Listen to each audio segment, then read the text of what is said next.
Ladies and gentlemen, this is Adarsh and welcome to My Gonadi. ഒരു under rated crime thriller സീരീസിനെ പറ്റിയാണ് നമ്മൾ ഇന്ന് സംസാരിക്കാൻ പോണത്. സോ ഇതിന്റെ സെക്കൻഡ് സീസൺ ഇപ്പൊ നെറ്റ്ഫ്ലിക്സിൽ വന്നിട്ടുണ്ട്. അപ്പോഴാണ് ഫസ്റ്റ് സീസണിന്റെ കാര്യം തന്നെ ഓർമ്മ വന്നത്. ഫസ്റ്റ് സീസൺ 2023 ഇറങ്ങിയത്. 3 കൊല്ലമായി. കഥ ഏതാണ്, ക്യാരക്ടേഴ്സ് ഏതാണ്, ഒരു പിടുത്തമില്ല. So thought will go for a rewatch. കണ്ടു, 6 എപ്പിസോഡ് വീണ്ടും ഇരുന്ന് കണ്ടു. ഞാനിത് മുമ്പ് കണ്ടതാണ്. കാരണം ഇതിന്റെ ഫസ്റ്റ് എപ്പിസോഡിലെ ഫസ്റ്റ് സീൻ എനിക്ക് ഇപ്പോഴും ഓർമ്മയുണ്ട്. ഒരു ഗ്രാമപ്രദേശമാണ് കാണിക്കുന്നത്. ഭയങ്കര തണുപ്പും മഞ്ഞൊക്കെ. ഒരു പൊന്തക്കാട് കാണിക്കുന്നുണ്ട്. ഒരു ചെറുക്കനെയും പെണ്ണിനെയും കാണിക്കുന്നുണ്ട്. പൊന്തക്കാട്ടിൽ പിന്നെ രാവിലെ ഗ്രൂപ്പ് ഡിസ്കഷൻ ആയിരിക്കുമല്ലോ. സോ ഗ്രൂപ്പ് ഡിസ്കഷൻ നടന്നുകൊണ്ടിരിക്കുമ്പോൾ ഒരു പട്ടി കുരക്കുന്നുണ്ട്. ആ പട്ടി കുറച്ചതും ചെക്കന്റെ ഗ്രൂപ്പ് ഡിസ്കഷൻ ചെയ്യാനുള്ള മൂഡ് പോയി. ചെക്കൻ പട്ടിയെ കല്ലെടുത്തെറിയാൻ വേണ്ടി വരുന്നു. അവിടെ ഒരു ഡെഡ് ബോഡി കിടക്കുന്നു. പിന്നെ ഈ ഡെഡ് ബോഡിയെ പറ്റി അന്വേഷിക്കുന്ന പഞ്ചാബ് പോലീസിന്റെ കഥ പറയുന്ന സീരീസാണ് Kohrra. Season 1 will talk about season 1 first, then we'll go for season 2. എല്ലാ ഭാഷയിലും അവൈലബിൾ ആട്ടോ. അവിഹിതത്തിന്റെ ഒരു പ്രീമിയം സൂപ്പർ മാർക്കറ്റ് എന്ന് പറയാം. അതാണ് ഈ സീരീസ്. ഈ സീരീസ് മോശമാണെന്നല്ല, അതുകൊണ്ടാണ് ആദ്യം തന്നെ ഞാൻ അണ്ടർ റേറ്റഡ് പറഞ്ഞത്. This is actually nice one. പക്ഷെ ഔട്ട് ആൻഡ് ഔട്ട് അവിഹിതമാണ്. ഈ കേസ് അന്വേഷിക്കുന്ന പാജി പോലീസ് ഓഫീസർക്ക് ഇങ്ങനെ സ്പൈ ആയി വർക്ക് ചെയ്ത ആളുടെ ഭാര്യയായിട്ട് അവിഹിതം. നമ്മുടെ നായകൻ വരുൺ, അതാണ് ആ ആക്ടറിന്റെ പേര് തോന്നുന്നു, എനിക്കറിയില്ല. അങ്ങേരെ സിസ്റ്റർ ഇൻ ലോ, ഏട്ടന്റെ ഭാര്യയായിട്ട് അവിഹിതം. ഈ പാജി പോലീസ് ഓഫീസറുടെ മകൾക്ക് ഒരു കെട്ടിയവനും കുട്ടിയുണ്ട്. ആ സമയത്ത് സ്കൂളിൽ പഠിച്ചവനായിട്ട് അവിഹിതം. ഈ ചത്ത് കിടക്കണവന് വേറൊരു അവിഹിതം. ഈ ചത്ത് കിടക്കണ കല്യാണം കഴിക്കാൻ പോണവൾക്ക് വേറൊരുത്തനായിട്ട് അവിഹിതം. അയ്യേ, ഇതെന്തോന്നിത്? അവിഹിതം കാ പ്രീമിയം സൂപ്പർ മാർക്കറ്റ് ആണ് ഈ സീരീസ്. ഔട്ട് ആൻഡ് ഔട്ട് അവിഹിതം. ആൻഡ് ഇതിൽ ചില സീൻസ് ഒക്കെ ഇടും. ഈ ചത്ത് കിടക്കണവന്റെ പെനിസിന്ന് ഈ കെട്ടാൻ പോണ പെണ്ണിന്റെ സലൈവ സാമ്പിള് കിട്ടും. ഈ ചത്ത് കിടക്കണവന്റെ കൂട്ടുകാരന്റെ പെനിസിന്ന് ഇവന്റെ സലൈവ സാമ്പിള് കിട്ടും. അയ്യോ, അതൊക്കെ വൻ സാധനം തന്നെ ആയിരുന്നു. ഞാനൊക്കെ ഇരുന്ന് ചിരിച്ച് ചാവുമായിരുന്നു. അജാതി ട്വിസ്റ്റ് ഉള്ള പരിപാടിയാണ് Kohrra. So nice, this actually very nice series. Very nice പറയുമ്പോ ഈ ഔട്ട് ആൻഡ് ഔട്ട് ത്രില്ലർ അടിപ്പിക്കുക ആ പരിപാടിയല്ല. Seat of the edge thriller ഒരിക്കലും അല്ല. ലവ് ഈസ് എ ബിച്ച്, അതാണ് ഇവർ കൂടുതലായിട്ട് എക്സ്പ്ലോർ ചെയ്യാൻ നോക്കിയിരിക്കുന്നത്. ഒരു കില്ലിങ് നടക്കുന്നുണ്ട്, അതിനെ ചുറ്റിപ്പറ്റി കുറെ ക്യാരക്ടേഴ്സ് ഉണ്ട്. അവരുടെ ഇമോഷൻസിനെ പറ്റി പറയുന്നുണ്ട്, അവരുടെ റിലേഷൻഷിപ്പിനെ പറ്റി പറയുന്നുണ്ട്. അതാണ് അവർ കൂടുതലായിട്ട് എക്സ്പ്ലോർ ചെയ്യുന്നത്. ആൻഡ് ആ ഇൻവെസ്റ്റിഗേഷൻ പ്രോസസ് ആണ് ഈ സീരീസിന്റെ ഹൈലൈറ്റ്. നല്ല രസമാണ്. ഈ റോ ആൻഡ് റിയലിസ്റ്റിക് എന്നൊക്കെ പറയില്ലേ, അങ്ങനെ റിയലിസ്റ്റിക് ആയിട്ടൊരു കേസ് ഇൻവെസ്റ്റിഗേഷൻ ആണ്. 6 എപ്പിസോഡ് ഉണ്ട്. ഒരു എപ്പിസോഡ് ഏകദേശം 1 മണിക്കൂറുണ്ട്. സ്ലോ ബേൺ ഡ്രാമാസിന്റെ ഒക്കെ ഫാൻസ് ആണ് വെച്ചാൽ ഇരുന്ന് കാണാം. അല്ലെങ്കിൽ 6 മണിക്കൂർ, ദാറ്റ്സ് എ ഹ്യൂജ് ഡ്യൂറേഷൻ. അതായത് ഞാൻ പറഞ്ഞ ഈ ജിയോ ഹോട്ട്സ്റ്റാറും C5 ഒക്കെ ഇതിൽ കിടുവാണ്. അവർ 20 മിനിറ്റിന്റെ എപ്പിസോഡ്, 25 മിനിറ്റിന്റെ എപ്പിസോഡ് വരുമ്പോൾ നമുക്ക് വലിയ ബോർ അടിക്കില്ല. ഇത് എന്തോന്നടെ 6 മണിക്കൂർ എന്നൊക്കെ പറയുമ്പോൾ ഇവിടെ 3 മണിക്കൂറിന്റെ ഒരു സിനിമ കണ്ടു തീർക്കാൻ ആൾക്കാർ പെടുന്ന പാട് ആ സമയത്താണ് 6 മണിക്കൂർ. പക്ഷെ ഇത് ഒട്ടും ബോറിംഗ് അല്ല. നമ്മൾ സ്ലോ ബേൺ ഡ്രാമാസിന്റെ ഫാൻ ആണ് വെച്ചാൽ നല്ല രസത്തിൽ ഇരുന്ന് കണ്ടിരിക്കുക. And this is not A rated, 16+ ആണ്. ഇതിൽ കിഡുവായിട്ട് പെർഫോം ചെയ്തിരിക്കുന്നത് നമ്മുടെ അണ്ണൻ പാജി കിഡുവായിരുന്നു. അങ്ങേരുടെ ലുക്കും, ഒരു സാൾട്ട് ആൻഡ് പേപ്പർ ബിയർഡ് ലുക്കും, അങ്ങേരുടെ മീശയും. ആൻഡ് അതിന്റെ ഇടയിൽ ഈ സ്ത്രീകൾ അനുഭവിക്കുന്ന കഷ്ടപ്പാട്, ആണുങ്ങൾ അനുഭവിക്കുന്ന കഷ്ടപ്പാട്, ആ സമയത്ത് പഞ്ചാബിലുള്ള മറ്റേ ഡ്രഗ് അഡിക്ഷൻ, അങ്ങനെ എല്ലാ കാര്യവും അവർ എക്സ്പ്ലോർ ചെയ്യുന്നുണ്ട്. But at the end of the day ഈ കില്ലിങ്സിന് അവർ പറയുന്ന മോട്ടീവ് ഒക്കെ കുറച്ച് ശോകം സാധനമാണ്. ഞാൻ പറഞ്ഞ ഇതൊരു സീറ്റ് ഓഫ് ദി എഡ്ജ് ത്രില്ലറോ അല്ലെങ്കിൽ ത്രില്ല് അടിപ്പിക്കുന്ന പരിപാടിയല്ല. ട്വിസ്റ്റ് ഉണ്ട്, ഇൻട്രസ്റ്റിംഗ് ആയിട്ടുള്ള കേസ് ഇൻവെസ്റ്റിഗേഷൻ പ്രോസസ് ഉണ്ട്. പക്ഷെ കൂടുതൽ ഒരു റിലേഷൻഷിപ്പ് ഡ്രാമ അല്ലെങ്കിൽ ഇമോഷൻസ് എക്സ്പ്ലോർ ചെയ്യുന്ന, റിലേഷൻഷിപ്പ് എക്സ്പ്ലോർ ചെയ്യുന്ന ഒരു സീരീസ് ആണ്. ആ ഒരു മൈൻഡ് സെറ്റിൽ കാണാൻ this is A nice one. Basically എനിക്ക് പാതാൾ ലോകിന്റെ ലെവലിലൊക്കെ തോന്നിയ ഒരു സീരീസ് ആണ്. അതുകൊണ്ടാണ് നോം അണ്ടർ റേറ്റഡ് എന്ന് പറഞ്ഞത്. മാക്സിമം ഒറിജിനൽ വേർഷൻ തന്നെ കാണാൻ നോക്കുക. ഡബ് ഒക്കെ ചിലപ്പോൾ അട്ടർ നോൺസെൻസ് ആയിരിക്കും. സോ ഇതാണ് season 1. Now we will talk about season 2. Under rated ആയിട്ടുള്ള ഒരു ക്രൈം ത്രില്ലർ സീരീസ് ആണ് കോര. അതിന്റെ സീസൺ 2 ഇപ്പൊ നെറ്റ്ഫ്ലിക്സിൽ സ്ട്രീം ചെയ്യുന്നുണ്ട്. എല്ലാ ഭാഷയിലും അവൈലബിൾ ആണ്. We already talked about season 1. ഇനി നമുക്ക് സീസൺ 2 പറ്റി സംസാരിക്കാം.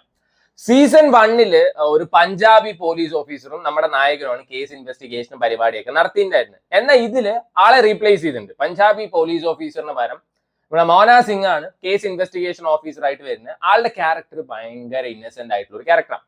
ഇന്നസെന്റ് പറയുമ്പോ നാരങ്ങ അച്ചാർ ആസിഫ് അലി വിനയം ലൂസ് മോഷൻ ആ സംഭവം അല്ല. ബിരിയാണിയുടെ സൈഡിൽ അസാറായിട്ട് നാണെന്ന് ഇരുന്നാട്ടെ.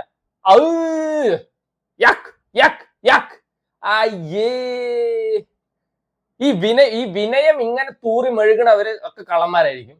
സീരിയസ്ലി ഇതേപോലെ വിനയം തൂറി മെഴുകുന്ന ഒരാളാണ് നമ്മുടെ ജയറാമേട്ടൻ. അണ്ണാ അസാർ കമ്പനിയൊക്കെ തുടങ്ങണമെന്ന് വെച്ചാൽ 2 അസാർ അയച്ചു തരിക, നമ്മള് എങ്ങനെയുണ്ട് നോക്കിയിട്ട് പറയാം. അസാറും സാലഡും സാമ്പാറും ആയിട്ട്. So Kora season 2 follows the same pattern of Kora season 1. അതായത് ഫസ്റ്റ് സീസണിലെ ഫസ്റ്റ് സീൻ എന്താണോ അതേപോലെ തന്നെയാണ് ഇതിലും. ഫസ്റ്റ് സീസണിൽ കാണിക്കുന്ന ആദ്യം തന്നെ ഒരു കില്ലിംഗ് ആണ്. ഇതിലും സെയിം സാധനം തന്നെയാണ്. ഒരു ഗ്രാമപ്രദേശം, കോര പറയുമ്പോൾ മഞ്ഞ്, ഫോഗ്, മിസ്റ്റ് തന്നെയാണ്, തണുപ്പും മഞ്ഞും ഒക്കെയാണ്. അവിടെ ഒരു കില്ലിംഗ് നടക്കുന്നു. ഇത് അന്വേഷിക്കാൻ വരുന്ന പഞ്ചാബ് പോലീസ്.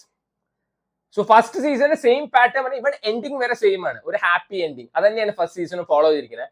പക്ഷെ ഭയങ്കര സമാധാനം എന്താ വെച്ചാൽ അവിഹിതമില്ല. ഫസ്റ്റ് സീസൺ അവിഹിതത്തിന്റെ ഒരു പ്രീമിയം ഷോറൂം ആണെങ്കിൽ ഇത് അങ്ങനെയൊന്നുമില്ല. ഇത് കൂടുതലും ഒരു റിലേഷൻഷിപ്പ് ഡ്രാമ എന്ന് വേണമെങ്കിൽ പറയാം. ഫസ്റ്റ് സീസൺ എക്സ്പ്ലോർ ചെയ്യാൻ നോക്കിയത് ലവ് ഈസ് എ ബിച്ച് ആ ഒരു സംഭവമാണെങ്കിൽ ഇത് ആൾക്കാരുടെ ഇമോഷൻസ്, അവർ അണ്ടർഗോ ചെയ്യുന്ന ട്രോമാസും പരിപാടിയൊക്കെയാണ്. ഈ കോര എന്നുള്ള ടൈറ്റിൽ എഴുതി കാണിക്കും തന്നെ നല്ല രസമാണ്. ഫസ്റ്റ് സീസണിലായാലും സെക്കൻഡ് സീസണിലായാലും ഒരു ക്യാരക്ടർ ഭയങ്കര ഹെൽപ്ലെസ് ആയിട്ട് നിൽക്കുക, അല്ലെങ്കിൽ നിസ്സഹായ അവസ്ഥ, അതിലൂടെ പോകുമ്പോഴായിരിക്കും ടൈറ്റിൽ എഴുതി കാണിക്കുക. And that was very nice actually. അത് ഭയങ്കര രസമാണ്.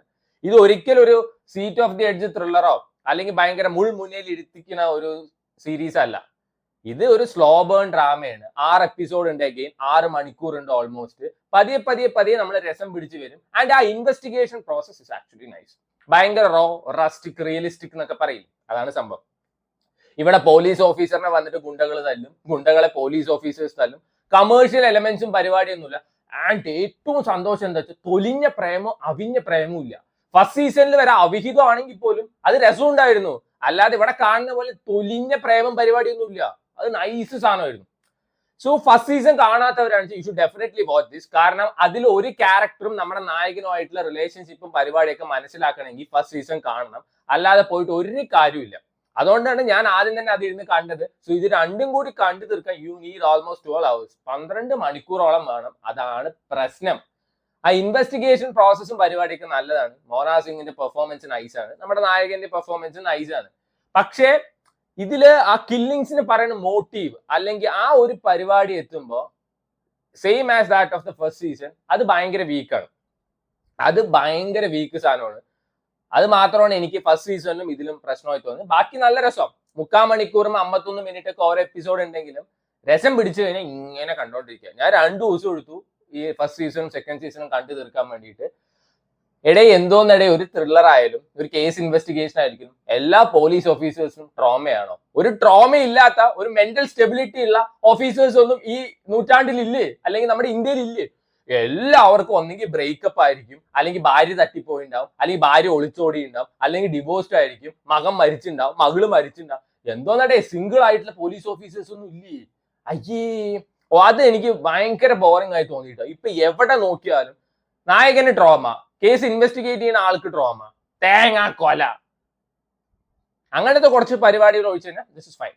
അതായത് ഇങ്ങനത്തെ ഒരു സ്റ്റേജിൽ കൂടെ ഒക്കെ കടന്നു പോകുന്നവർക്ക് ഇത് ഭയങ്കരമായി റിലേറ്റ് ചെയ്യാൻ പറ്റുന്ന കുറച്ച് സീൻസും പരിപാടിയൊക്കെ ഉണ്ട്. മോന സിംഗിന്റെ പെർഫോമൻസ് കിടുവായിരുന്നു. നായകൻ ഫസ്റ്റ് സീസണേക്കാളും ഇതിൽ കുറച്ചും കൂടി ആൾക്ക് സ്ക്രീൻ സ്പേസ് ഉണ്ട്, നന്നായിട്ട് തന്നെ പെർഫോം ചെയ്തിട്ടുണ്ട്. ആൻഡ് പക്ഷെ ഒരു ലോഡ് ക്യാരക്ടേഴ്സ് ഉണ്ട്. ഈ മറ്റേ രാകേഷ് കുമാർ, സോനു കുമാർ എന്നൊക്കെ പറഞ്ഞിട്ട് ഭയങ്കര കൺഫ്യൂസിങ് ആണ്. കാരണം ഓരോരുത്തർ കണ്ടു കഴിഞ്ഞാൽ എല്ലാവരും ഏകദേശം ഒരേപോലെ ഉണ്ട്. പഞ്ചാബിലാണ് നടക്കുന്നത്, എല്ലാവരും തലയിൽ മറ്റേ സംഭവമൊക്കെ കെട്ടിയിട്ടാണ് വരിക, മീശയും പിരിച്ചിട്ടുണ്ടാവും. കണ്ട സെയിം ടു സെയിം ഡിറ്റോ സാധനമായിട്ടാ തോന്നുക. അതുകൊണ്ട് അത് കുറച്ച് കൺഫ്യൂസിങ് ആണ്. ആൻഡ് ഇതില് ഈ വില്ലനൊക്കെ 1 സ്റ്റാർ കാസ്റ്റുള്ള ആൾക്കാരെ ഒന്നും അല്ല പ്രസന്റ് ചെയ്തിരിക്കുന്നത്. അതുകൊണ്ട് തന്നെ ചെറുതായിട്ട് ഡൾ മൊമെന്റ് അവിടെ എവിടെയൊക്കെ തോന്നിയിട്ടുണ്ടായിരുന്നു. But at the end of the day this is actually nice one, nice series ആണ്. ഫസ്റ്റ് സീസൺ എങ്ങനെയാണോ അതേപോലെ തന്നെ സെക്കൻഡ് സീസൺ, രണ്ടും ഒരേ ത്രാസിൽ തൂങ്ങും. സോ വേണ്ടവർ കണ്ടു നോക്കുക. This is available on Netflix. Try it out.